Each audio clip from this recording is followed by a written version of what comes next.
of ourselves in thinking that this is the start of something bigger, some momentum here?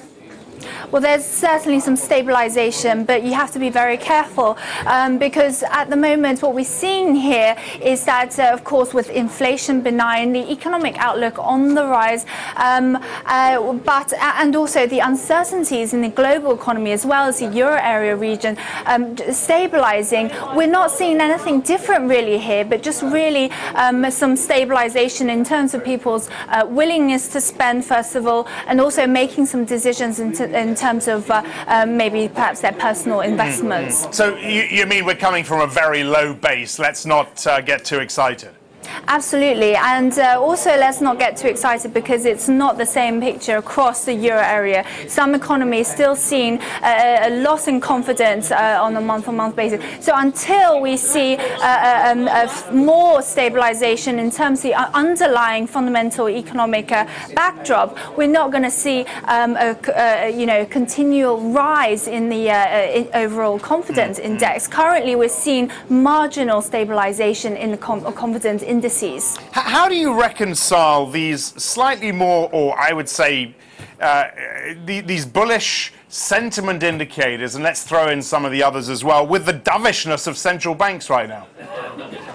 Well, it does look like that the central banks are really sitting on their hands because, number one, we're also watching what the Fed is doing at the moment. I think that's the key uncertainty at the moment for central bankers and for the global economy, really, to see when they're going to start to taper. So this is why I think what explains this kind of disconnect, if you like. But overall, the fundamental factors to suggest that the recession is over, that we're going to see activity picking up, seems to be in place. What are you saying now on growth in the Eurozone?